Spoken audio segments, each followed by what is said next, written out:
Well, once again, time in here at the superintendent's office with the Shelton School District with Superintendent Wyeth Jessee. Hello, Happy New Year. Happy New Year, Jeff. New year, new topics. Well, not new topics. Let's just get right into this budget thing that's going on here in the district. There's a lot of big feelings out there on social media talking about what's going on with the district, where the budget is headed, and shed some light on what you can tell everybody when it comes to what you're looking at, how you're looking at the numbers, where the trends are going. Let's just start with all that. Sure. Not a new topic, Right. And it's a topic that most districts are wrestling with across the state. It's a challenge that everyone's having for a variety of reasons, but there's central themes to it, which is basically operating expenses are outpacing the revenue we receive from the state. So operating expenses are the payroll, the power bills, or That's exactly right. They call it. There's a term for it, MSOC, and it's really just your maintenance and operations, and power and water and sewer. Throw in some insurance, fuel, and food. Those are really some huge expenses for every district, and they are for the Shelton School District. And so those costs have risen, 40, 50% over a short period of time. And so, the revenue that we receive as a state does not come close to matching it. okay. So that's one particular area that, we're short a couple $1 million compared to what we should get.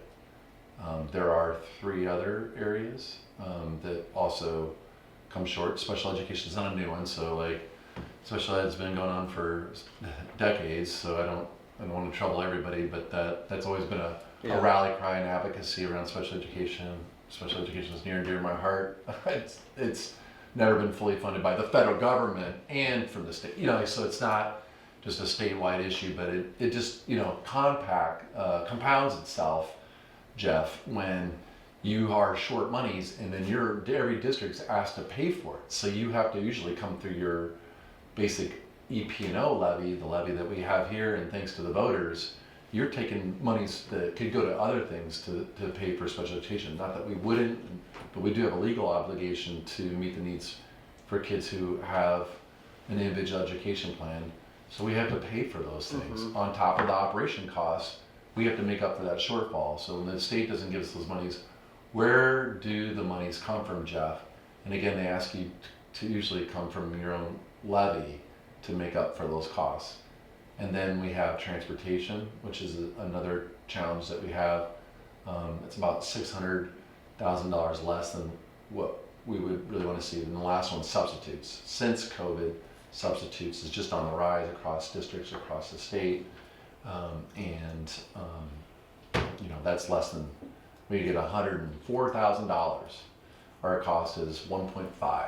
So all of these things, Jeff, when you hear them and you go, someone's like, well, the district's mismanaged their money. Why didn't you know about these things? Well, just like everybody else in their own personal things, you have to budget accordingly, and you have to react to those situations. You're not always privy to necessarily the expenses and knowing it, because we're on an annual basis, so we're already planning next year's budget starting now. Mm-hmm. So I don't always know what's going to happen a year from now. I can project about exactly how much our insurance bill is going to be, for example, or fuel, or some of those other expenses that I had mentioned.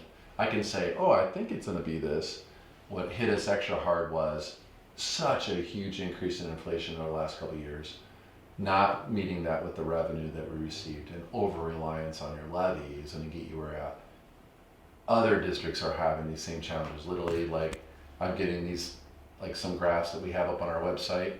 I got that from Bainbridge Island. I know also Yakima is using the same thing. Right. So it's you know what I'm saying? When people are like, oh, it's just Shelton and whatever. I'm like, no, this is actually districts all across the way with different means, right? And how people generate their revenue and how they handle it. So no one wants to be in that state, right? When we wanted to get ahead of it, we made cuts well in advance of this upcoming school year. It just, the pressures just far outweighed what we could actually make up.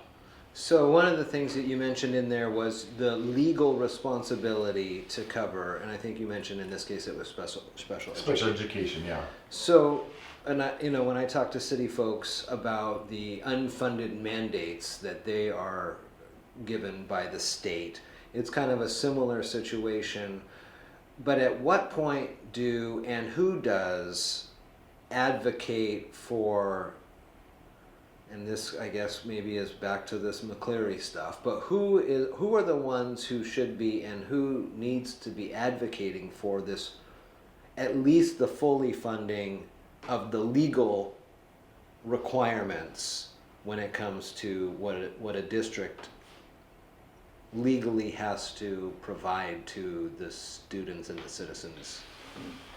That's such a big, yeah, I'm trying to, for the general public out there, I'm just trying to make it as clear as possible so they can understand the challenges. Because I guess what I'm trying to say is, we've got great representation in the 35th. Representative Couture, I think about his advocacy for children and education and things like that, and especially when it comes to special education.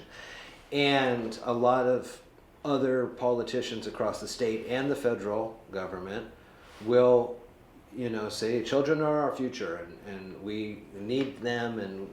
But when it comes to when the budgets come out, year after year after year for decades, then it's not being fulfilled.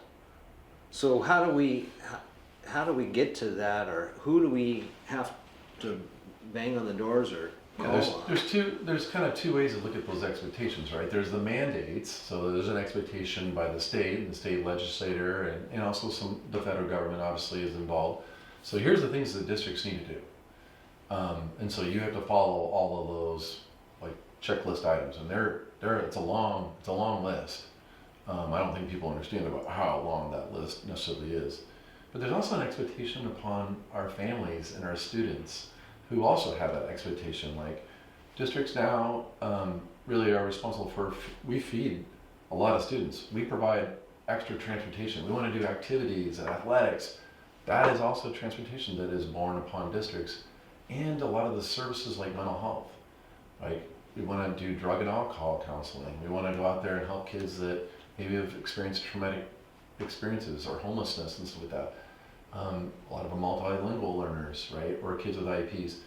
Those monies, the cost it is to provide the services that I think that are to meet the expectations of our families and our students and ourselves is here. The cost and the money that we receive is here. So who's going to cover the gap is exactly, I think the question you're asking is, all right, so this is what people are expecting. I got about this much money. What are we going to do? So if you're going to go out there and you're going to give me enough money for the Chevy, but people's expectations are that I'm going to be having something a lot more expensive of a car, shall I say, then people are saying, well, I want this, but we only have the money through this. And so that's what I'm trying to say is it's not only just a Shelton issue, other districts are still have the same thing, because that is what they want to do too, to move kids' experiences so they are college and career and accessible, they are great citizens. That is what we're trying to do here in the district. We are doing really well with that, but it's just getting harder. And so because of the budget cuts and because we do have a deficit, we are going to have to reduce our staffing. So we've already cut our subs, for specific classified stuff. We don't have any extra materials. We're not going on trips. No one's going away for any conferences and stuff like that moving forward. And cut back even the heat, like turn down the dial. We're doing everything we can. We cut our maintenance. So all those things, Jeff, that we can cut at. I can't cut away some of the mandates that are from the state. I can't cut away, obviously, services that kids need. And I most certainly am really reticent of cutting back some of the mental health and safety supports that we've funded. And that is really with levy dollars. The state does not fund us for anything near that. They don't do mental health. I'm not getting mental health dollars. That comes from the taxpayer that funds it. I expect it. When it comes to the levies, and I know there are other districts, and every so often, every couple of years, Shelton School District asks the voters for a levy lid increase or levy lid lift or whatever. And where is that again capped at? Because I know that you often don't ask for the maximum that you could ask for in hoping that you're able to pass these budgets. And then I feel like something came out from the state that one of the possible new laws that would happen would increase a school district's ability to ask for more per thousand on their properties. Is that something that came out, or at least it's an idea that they're floating? Yeah, so since McCleary, back in, I believe, again, 2015, that's where they said, hey, we're gonna do a levy lid because there was inequities between those who could raise a ton of money. I make it real simple. I go, so the property values of what's going on here is way different than Everett. Right. People are like, well, they're not really super rich people in Everett. No, but they do have this factory that makes Boeing, and the assessed value for the property there from just having all those plants far out. Like, we're talking millions and millions of dollars far exceeds anything we can raise, for even proportionally for the Shelton School District. So a lot of those benefits were pretty high for other areas than they are for places like Shelton or other districts, even down here in the South Puget Sound. So because of that, they got rid of they created a levy lid, put it to $2.50 per $1,000 assessed value, right? So the assessed value of the properties collectively here that draw into for the Shelton School District is still less. It's just less than other places, and so the equalization is just not there. We're not going to be the same as like Olympia, for example, of the assessed value per for the properties that are there. And so when you're talking, other places can max out at the $2.50. Our taxpayers, we barely passed our levy last time at 51.8. So we have to limit it, to your question, limit that to being like, how much are people willing to chew off for their taxes to help fund the education for the students and the future generation of Shelton. How much are they willing to put out based on the assessed value for homeowners? And so ours is $1.75 last time. Now, this coming into this year, this new calendar year, it's $2.02, which is again a lot less than the $2.50 maximum. And so, things that the state might consider is to raise the levy lid, but that's not going to help us. That's not going to help the Shelton School District. That would just give you the legal cover to ask for a higher percentage. That doesn't necessarily mean you're going to get it. Correct. Or you float it and the voters are like, no, this is... Or a lot of other school districts right across the state, this side of the mountains, the other side of the mountains, because they just don't have the means. Right.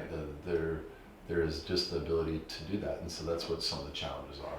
And you brought up the Boeing example in Everett. So, and I don't know if this has kind of ever crossed my mind, but when you talk about the property taxes, it's not just residential homes. Correct.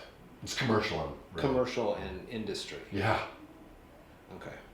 Because I mean, there's a lot of, especially in the city proper, there's a lot of carve-outs for county property, and I know the city's doesn't necessarily get that. I don't know if you're part of that. Correct, yeah. But those kind of carve-outs put limitations on it as well. Correct, there always is, yep. You mentioned, and then we'll move off to another subject here, but you mentioned annual budgeting process. So does that mean that you're not still relying or thinking about the budgets as it was during COVID, and there was a lot more federal dollars coming in? Like you're not still budgeting based on what was happening 5 years ago,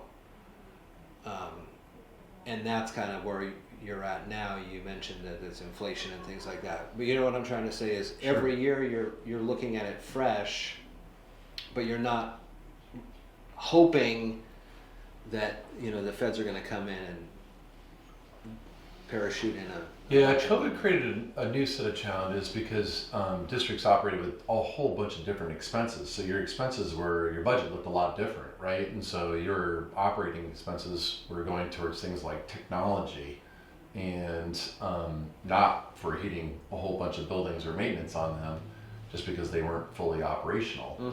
And then you were hiring a bunch of paraeducators because you were trying to group and support students in that means, right? And so we have to tailor back from the paraeducator. We were higher than we should have been in personnel, like the proportion of our budget for personnel, was 89%. Now we're down to 86.5. The recommendation by OSPI, is down to 83, low 80s, and so we do have to move down in that regard. We have done that. It's not so simple to just snap your finger and do it. Again, we're back to expectations of services. Right. Personnel. I mean, we have some great staff here that do amazing things for kids. It's hard. Those are hard decisions for us in doing it. And so, yeah, I mean, ultimately, Jeff, the solutions are going to be a little bit more challenging moving forward for us. And this annual budgeting process, we don't have anywhere else to cut. I can't cut the heat. I can't cut the fuel for the buses, the things that are just general operating things.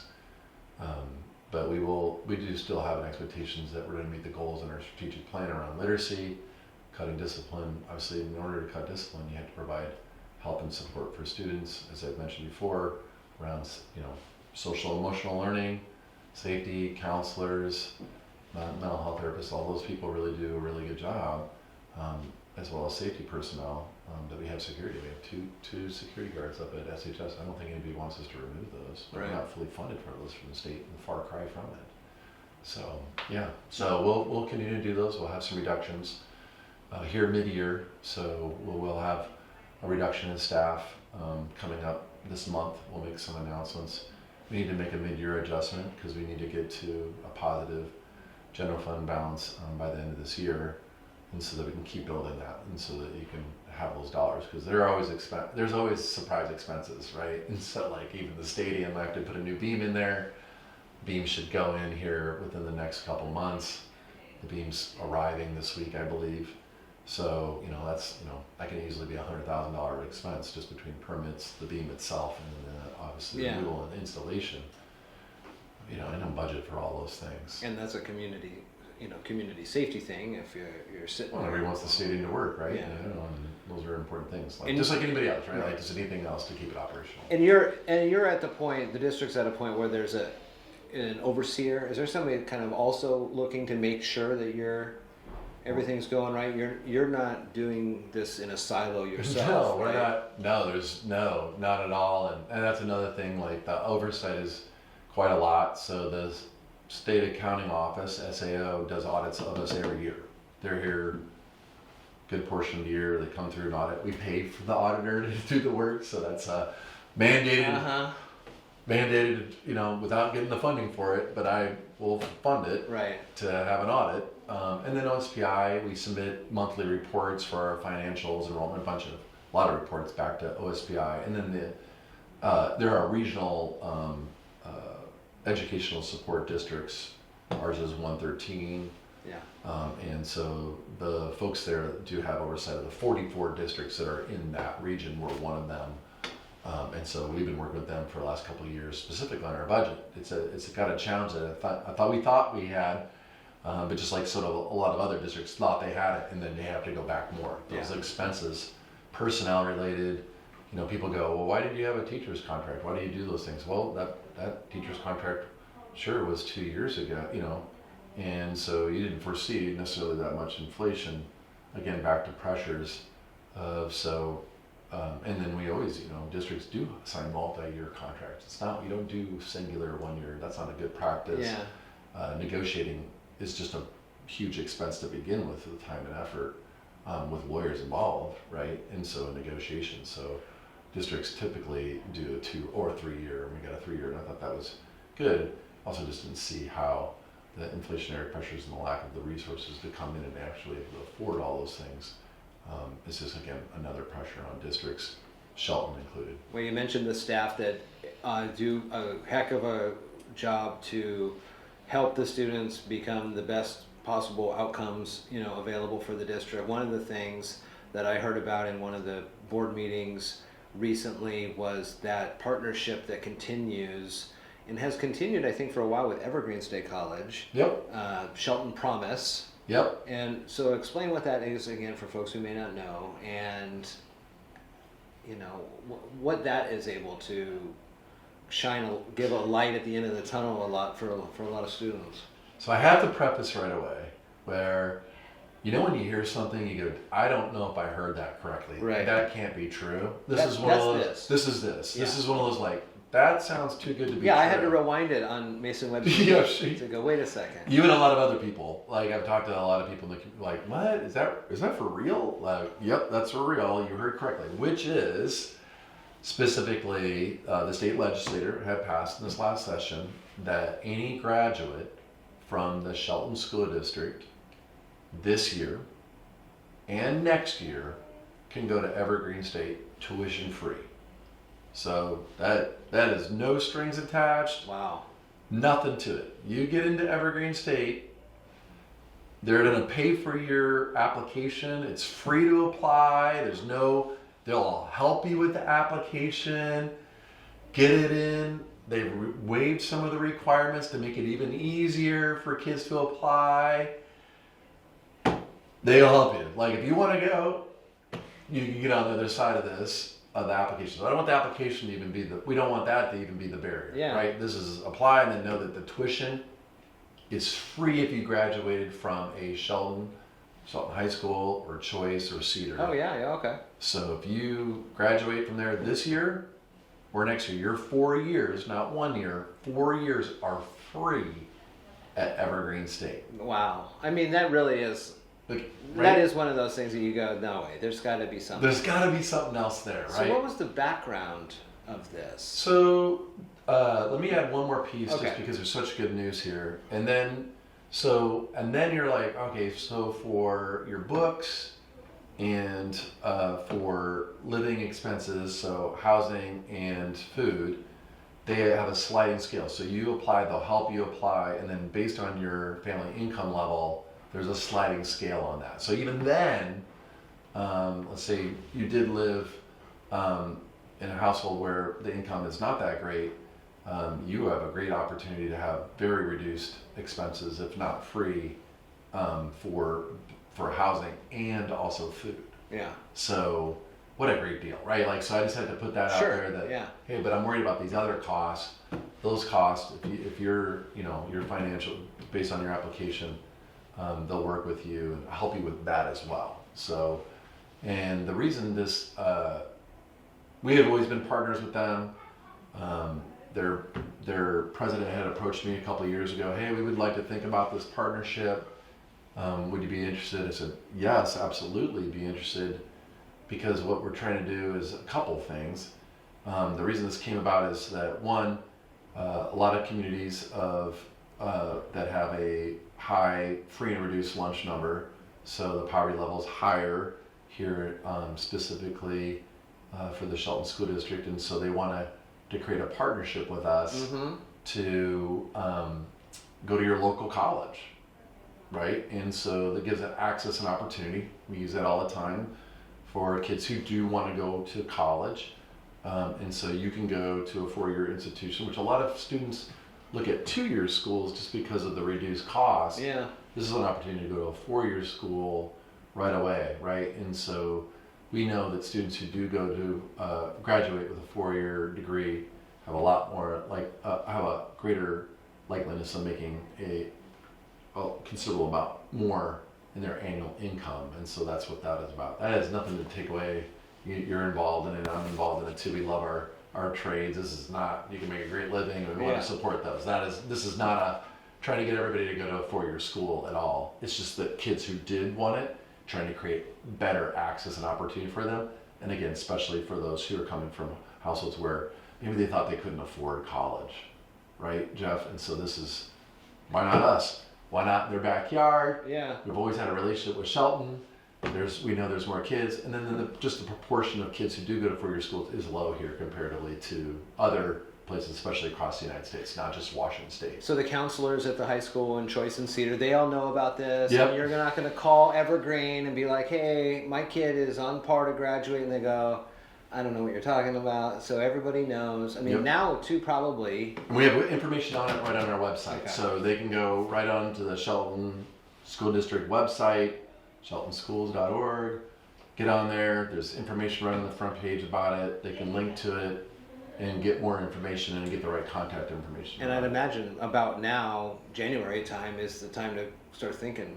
Here's great news too. If there's kids that are graduating, there's rolling admissions. You can apply today. Oh, You don't have to wait, Jeff.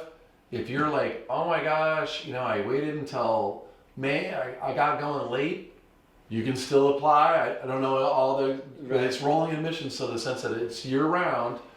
When you can get in for the next, I don't even know if they're on quarters or semesters, but the next time that they, if they got accepted, they'll work with them. Oh, that's great. That's what's going That's on. a cool So deal. I don't want to yeah. try to put as low as barriers as possible, Jeff, for any of our students and their families that want to go to a four-year school. Evergreen State's really changed a lot. I think that would be my last thing. I think, I'm from Washington State, at the high school here, you did too, you understand Right what I down the mean. road Like, from there, I know. And Yeah. the reputation on Evergreen, and I think people would be surprised. I think what I would challenge people is go on the campus, learn about the programs. We have a number of staff that went there from Shelton. They're like, oh my God, I had a great experience. I've been on that campus lately, and I was just really surprised. It's not just this place where there's no grades or Right. benefit Yeah, or whatever. I know.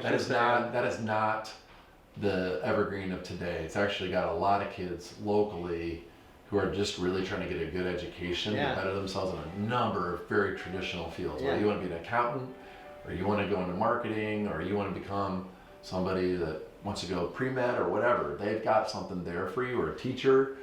Love that. That's what I hear. The business is they have good stuff out there in the business field. They really do, and education too. Yeah. They really do. We've hired a number of their recent graduates, and so yeah, so Very cool. really cool, Jeff. Well, we'll get that information out there too with the links so people can find out more about that. The Shelton Promise. So this school year and next school year. Yeah, so if you graduate this school year or next school year, you can and get accepted to Evergreen State. You can go there tuition free, That's and pretty then good. very likely reduce fees for other things.